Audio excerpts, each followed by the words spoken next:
One of the most closely guarded secrets of the Cold War was America's role in supporting Afghan warlords known as the Mujahideen. The official story is that America backed these fundamentalists in response to the Soviet invasion of Afghanistan in December 1979. But that's not true. It was 6 months before the Soviet invasion, in July of that year, that President Jimmy Carter authorized $500 million to help set up the Mujahideen, a terrorist organization.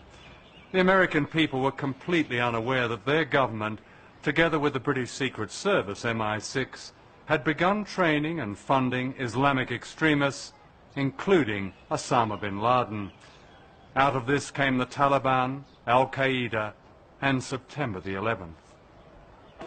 Soon after the Taliban came to power in 1996, the administration of Bill Clinton backed a secret plan for a pipeline through Afghanistan from Central Asia, which has vast reserves of oil and gas. The Taliban were offered a generous cut in the deal and secretly invited to Washington and Texas. They were treated royally, taken shopping and flown to tourist attractions like the NASA Space Center and Mount Rushmore. Their tour was so secret that no television news covered it. Most Americans knew nothing. By the time George W. Bush came to power, the link between Al-Qaeda and the Taliban was an embarrassment, and September the 11th gave Bush an opportunity to get rid of them.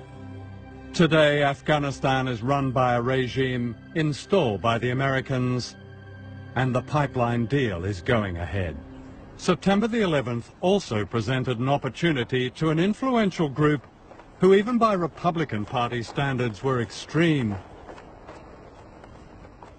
Ray McGovern is a former senior officer of the Central Intelligence Agency, the CIA, and a personal friend of George Bush Sr., the president's father. The same people who are running U.S. policy now are people that the president's father kept at arm's length. They were referred to in the circles in which I moved when I was briefing at the top intelligence and policy levels. They were referred to as the crazies. The crazies also include Donald Rumsfeld, seen here in Baghdad in 1986, warmly greeting Saddam Hussein, who was then being armed to the teeth by America and Britain. The problem with America is not that we go around marauding around the world imposing ourselves.